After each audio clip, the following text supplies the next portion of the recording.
apapun yang terjadi pada diri kita, pasti Allah itu ingin memberikan yang terbaik, apapun itu. Jadi takdir Allah itu di dalam Quran surat Al-Hadid 2223. Halo semuanya. Assalamualaikum. Assalamualaikum. Makasih udah klik video ini. Seperti biasa ini kita deep talk atau pillow talk ya. Kemarin pilot talk, sekarang deep talk. Beda topik berarti. Iya, pokoknya talk sebelum tidur pada Iya, itu. bicara ngobrol-ngobrol. Karena memang seharian itu kita pakai untuk aktivitas, terus kita baru bisa ketemu malam, maka kita manfaatkan untuk membuat video yang mana kita niatkan buat video ini itu untuk ya mendokumentasikan percakapan kita gitu ya. Nah, terus tema malam ini kita mau tema malam ini itu kemarin kan kita sudah bahas tentang K-pop. Nah, sekarang kita bahas, kemarin sudah mancanegara, kita bahas sekarang yang Indo lokal yang lagi viral-viralnya ya, atau lagi hangat-hangatnya. Ini aslinya udah beberapa hari sih, cuma kemarin ada beberapa sudut pandang, yaitu tentang penjual es teh. Nah, pasti teman-teman udah tahu semua kan. Iyalah. Penjual es teh ini yang lagi viral ya. Viral di mana-mana soalnya. Viral di mana-mana, di TikTok, di Twitter, di Instagram, di X ya. Terus pokoknya viral di mana-mana. Di medsos, semua medsos. Nah, itu awal banyak yang bilang bahwasannya mematikan rezeki orang, ada yang bilang bahwasannya ngejek itu nggak boleh. Terus ada yang bilang juga FOMO, orang Indonesia itu FOMO, terus macam-macam. Nah, yang mau kita ambil itu perspektif yang mungkin ada konten kreator lain yang sudah nyinggung, cuma kita ulas kembali. Jadi setahu sampean gimana? Yang pernah didengerin, kayak kemarin katanya dengerin pendapat dari Ustadz Felix Xiao, terus ya kan. Kalau kita udah maksudnya scroll di medsos lain atau di aplikasi lain itu kan udah banyak yang bahas sebenarnya ya. Mulai dari konten kreator sampai para ustadz kayak gitu kan. Salah satunya kemarin kan Ustadz Felix juga bikin konten di podcastnya Om Deddy Kobusir kayak gitu kan. Nah, sebelumnya juga di podcastnya sendiri. Betul. Jadi udah banyak ustadz-ustadz yang juga bahas masalah ini tentang bagaimana adab dan lain sebagainya. Kalau kita kan mungkin bukan ahli agama atau mungkin ini dibilang kayak ustadz atau gimana ya, kita mungkin ini adalah perspektif kita kayak orang kita sebagai orang biasa lah ya, mungkin melihat kejadian itu atau melihat peristiwa seperti itu tuh kayak gimana. Kalau aku ya, nanti gantian ya. Kalau aku itu sebagai ibu rumah tangga ya, maksudnya seorang ibu gitu ya. Kalau melihat seperti itu memang untuk yang poin pertama adalah memang nggak seharusnya seperti itu ya, untuk Gus Miftah untuk melontarkan kata-kata atau perkataan seperti itu atau mengucapkan seperti itu sama siapapun, nggak cuma sama penjual es, sama siapapun lah pokoknya, itu nggak seharusnya. Karena kan kita harus jaga lisan ya kan, kita nggak tahu hati orang atau gimana, itu makanya harus sebisa mungkin kita jaga kan, seperti itu ya.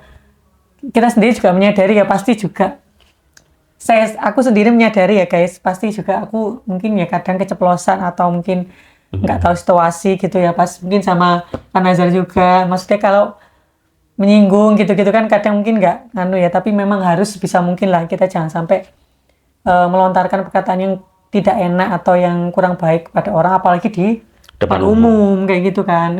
Orang bicara berdua aja kan nggak enak toh, kayak kayak sakit hati, jadi kayak krik gitu ya, apalagi ini di depan orang banyak, di pengajian ya kalau nggak salah ya. Nah itu kan pasti makin berkali-kali lipat kan kayak marahnya atau malunya atau sakit hatinya kayak gitu. Itu poin pertama ya kalau aku ya. Kalau terus kemudian yang kedua adalah kayak aku tuh lihat peristiwa ini itu kayak yang ku bisa ambil pelajaran adalah ternyata bapak penjual es teh itu yang setelah ditanyain, bapak sakit hati nggak ya gitu kan, kalau nggak salah ya konten-konten yang aku lihat itu ya, atau video-video yang beredar itu, ternyata bapaknya nggak sakit hati. Berarti kan mungkin bapaknya ini memang punya sifat atau hati yang ikhlas. Ya ikhlas ya, selegowonya itu gitu loh guys. Jadi kayak memang nggak nggak peduli banget omongan dari Gus Miftah gitu loh. Tapi mungkin awal-awal ya namanya hati orang Ya ya. nggak tahu juga sih, tapi Ya awalnya beliau ngakunya itu, seperti cuma itu. akhirnya kan lama-lama mungkin ikhlas karena memang mungkin sudah banyak yang ngatain dia, cuma yang baru ke expose kan baru saat itu dan juga banyak orang. Ya mungkin ya. Cuma nggak tahu, Mm-mm. kalau aku lihat videonya sih beliau ditanya itu jawabnya seperti itu ya guys. Berarti kan aku bisa mengambil pelajaran bahwa bapaknya ternyata memang selegowo itu gitu kan. Kalau mungkin aku sendiri pun misalkan belum tentu jadi bapaknya itu bisa selegowo bapaknya kayak gitu ya. Makanya aku benar-benar salut juga sama bapak siapa sih namanya kemarin bapaknya? Nggak tahu. Lupa ya. Lupa ya, itulah pokoknya bapak penjual estek kemarin ya guys. Terus kemudian poin berikutnya di sini, poin ketiga berarti ya. Poin berikutnya itu aku mengambil pelajaran bahwa ternyata itu Allah bisa seketika ya, secepat itu ngambil atau membalik suatu keadaan atau kondisi, baik seseorang, makhluknya, pokoknya apapun itu ya, itu sekejap mata. Biasanya juga melalui kayak perantara-perantara gitu ya, yang mungkin dari perantara Gus Miftah ini, walaupun memang kadang kayak kurang mengenakan, tapi ternyata di balik itu tuh kayak ada kebahagiaan atau bukan kesenangan ya, ada apa sih, kayak rezeki yang berlipat-lipat gitu loh. Jadi kayak akhirnya rasa sakit itu atau mungkin sakit hati yang dirasakan oleh bapaknya itu kayak diganti berkali-kali lipat dengan kayak umroh gratis kayak gitu ya. Umroh gratis, uang tunai dan lain sebagainya, kan banyak banget ya yang donasi atau bantu. Beasiswa. Betul. Jadi kayak aku tuh Masya Allah, berarti kan Allah itu sekejap itu, maksudnya gampang banget untuk membolak-balikan suatu kondisi ya. Bahkan mungkin ya, kalau melihat konten-konten dari orang lain yang bisa jadi kayak membalikkan suatu kondisi pun dari yang baik ke yang buruk, dari buruk ke yang baik. Jadi kayak bisa balik-balik gitu ya. Mungkin di sisi sisi A itu yang dulunya dikenal baik, ternyata dari satu kondisi atau satu kata keluar pun bisa dirubah menjadi kayak se-Indonesia memuja dia, akhirnya kayak gitu kan. Nah, sedangkan si B yang dulunya mungkin direndahkan sama orang gini-gini, ternyata langsung dibalik sama Allah, ternyata dia mulia, terus dibicarakan si Indonesia, inilah dibantu dan sebagainya. Ternyata bisa, maksudnya seperti itu ya, luar biasa. Itu yang pelajaran yang aku ambil dari kejadian itu. Kalau menurut kalian saya gimana? Ya memang ada sisi buruk dan positif ya, baik dan tidaknya. Jadi kalau kita ambil dari sisi buruk, memang tadi benar harus jaga lisan. Lisan ini memang nggak ada yang tahu hati orang. Cuma kalau Allah sudah menakdirkan rezeki kepada seseorang, tidak akan ada yang bisa menolak. Tapi sekali lagi, kalau orang sudah ngasih pembatas kepada seseorang untuk dikasih rezeki, ya wis nggak ada yang bisa memberi rezeki itu. Nah, mungkin saat ini bapak penjual es teh itu mungkin dari awal kalau dia kesal, terus setelah dimarahin seperti itu terus dia menimpali dengan yang jelek, mungkin Allah nggak akan menurunkan beberapa macam bantuan. Betul. Karena dia tidak ikhlas, tidak sabar. Mungkin banyak orang netizen, oh iki kan kalau orang kaya sombong itu kan dimaklumi. Tapi kalau orang miskin sombong itu yang dilaknat. Iya, iya. Terus orang cantik sombong itu dimaklumi. Ya mungkin karena yang disombongkan kecantikannya. Terus orang jelek sombong itu yang nggak boleh. Nah, aslinya sama-sama nggak boleh, cuma ada rasa maklum dan tidaknya itu. Nah, dari sisi jeleknya itu tadi. Terus sisi baiknya bagaimana? Karena beliaunya itu sabar, mungkin Allah akan menurunkan bantuan secara langsung. Banyak orang yang kasihan karena ketika kita dihujat itu disenyumi. Ya coba kita kalau senyum itu insya Allah semakin turun permasalahan kita itu semakin hilang. Maafin ya. yang Terus akhirnya apa yang terjadi? Akhirnya banyak bantuan uang tunai, anaknya di sekolahin. beasiswa. Coba tadi terbesit dari bapaknya sendiri, misalkan setelah dihujat terus membalas dengan kata-kata, mungkin nggak bantuan itu turun? Ya kemungkinan yang disyuting itu wajar kan gini. Kategori wajar itu orang dimarahin pasti balas marah, itu wajar. Orang dihina balas hina. Satu sama. Tapi kalau dihina terus dia diem, apalagi senyum, Allah itu kayak nggak terima. Jadi ya mungkin bapaknya itu sudah waktunya dikasih rezeki. Tapi caranya itu yang tidak disangka-sangka. Kan ada di Quran itu. Jadi Allah itu ngasih rezeki kepada seorang hambanya yang tidak disangka-sangka. Lewat apa? Berbagai macam. Ada yang lewat perantara tiba-tiba, oh kemarin-kemarin dibantu, akhirnya nggak dibantu. Terus kemarin-kemarin dibantu, akhirnya uangnya dikasih uang upahnya. Ada lagi yang kayak bapak penjual es teh dimarah-marahin. Kenapa? Karena Allah itu ngasih sesuatu itu macem-macem. Ono sing dimarahin. Oh menurutku itu jelek, tapi menurut Allah itu baik. Bisa jadi dengan kejelekan yang kita terima itu menjadi sesuatu yang baik. Contoh saja yang real itu ya, yang sederhana itu gini. Jadi misalkan kita lagi berangkat kerja atau sepedaan lah, tiba-tiba kita bocor. Marah apa enggak? Kesel, iya kesel. Sedih kalau aku. Sedih. Gak kesel, gak marah, tapi sedih. Tapi misalkan tempat yang kita tuju itu jauh, Mas Ian. Terus panas. Ya agak sedikit mungkin ya. Terus gak bawa topi, jadi keringetan mungkin macam-macam lah. Bayangin yang jelek-jelek. Nangis ya. Jadi nangis. Bagi kita itu sesuatu yang nggak enak, terus menyesal dan lain-lain. Tapi bayangkan itu bagi penambal ban, penjual ban, pabrik ban. Bayangin aja, nggak ada orang yang bannya bocor. Kira-kira bagaimana penjual ban itu? Nggak akan bisa mencari rezekinya. Pabrik-pabrik ban itu tutup. Kayak contoh aja, orang sakit, siapa yang sih mau sakit? Nggak ada kan? Nah, ketika orang itu sakit, maka dia itu semuanya berinfak kepada dokter-dokter. Makanya, kok sakit? Alhamdulillah, akhirnya aku bisa berinfak kepada dokter. Kapan lagi? Kan nggak mungkin ngasih orang yang kaya. Dan juga menggugurkan dosa kita. Kan? Itu kan. Jadi di sini Allah itu ngasih sesuatu yang jelek, belum tentu itu jadinya jelek. Bisa jadi itu sebaliknya. Jadi Allah itu tahu dan kita itu tidak tahu. Oke, itu yang sisi baiknya. Kalau sisi buruknya? Ya itu tadi yang tadi. Apa? Jadi memang ngomong itu harus dijaga. Mungkin ada lagi selain tentang hujatan lisannya atau tentang bahas poin apa lagi? Oh mungkin gini. Jadi memang kalau yang dibahas di podcastnya Ustadz Felicio itu sama Om Deddy Kobuser itu kan tentang gini. Masyarakat Indonesia itu kalau ada orang susah itu langsung dibantu.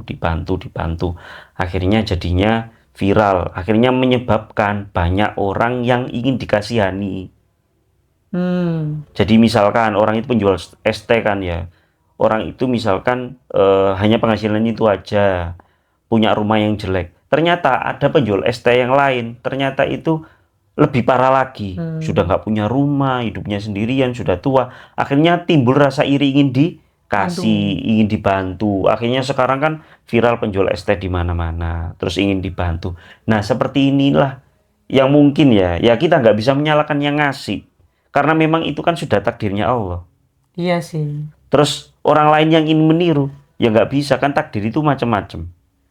Jadi kayak ada orang berderet jualan pentol itu.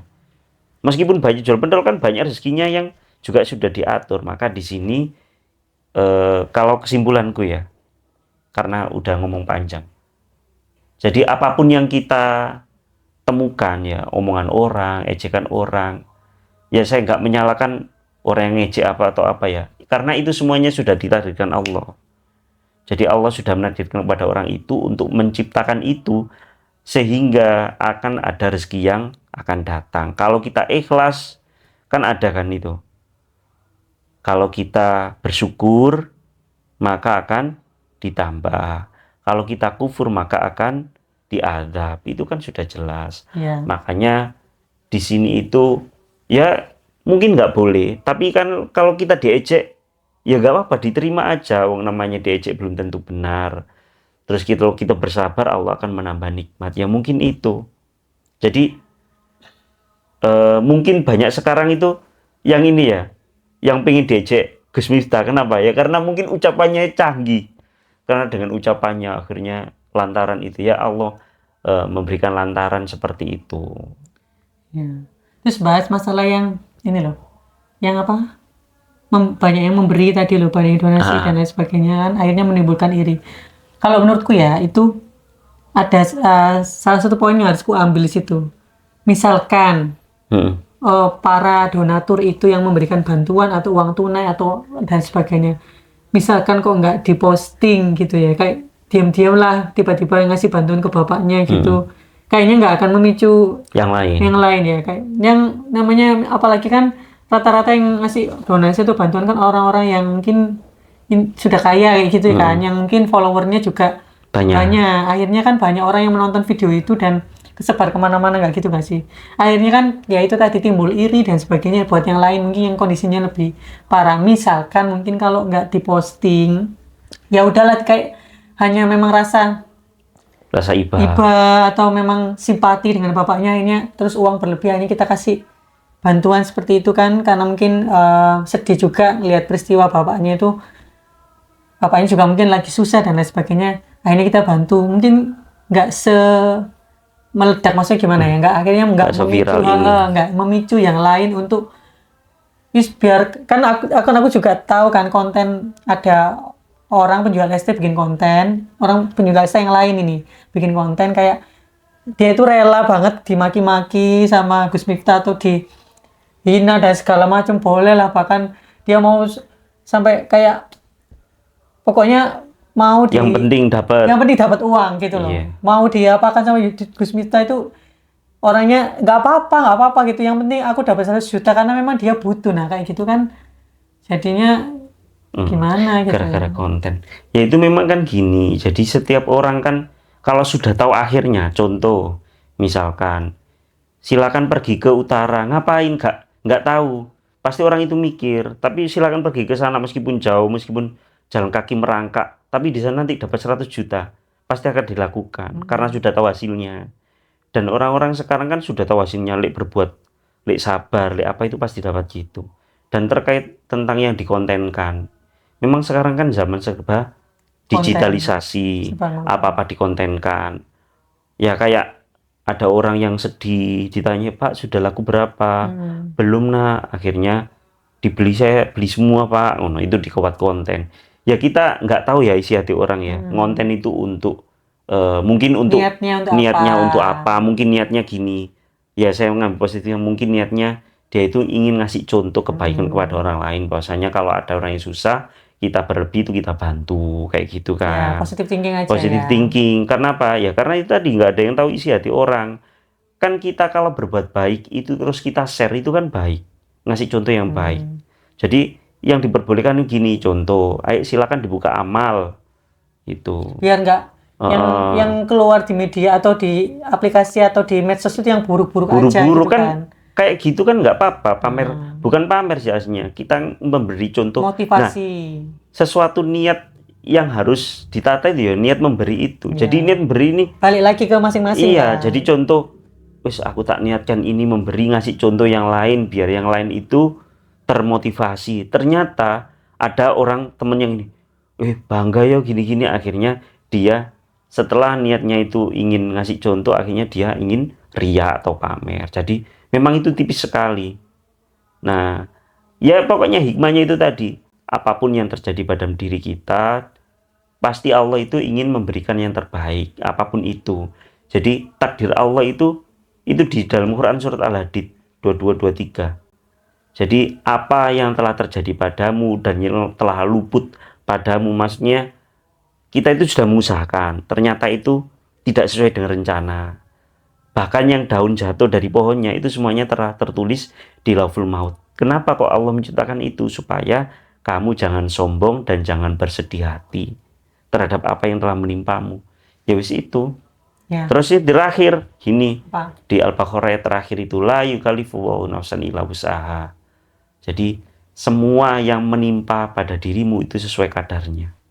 Jadi nggak ada yang sampai, oh ini ujianku terlalu berat. Ya intinya gini, kalau ada anak kecil ya bajunya S, Isa bajunya S. Kulit Maryam ya atasnya ya M lah, M.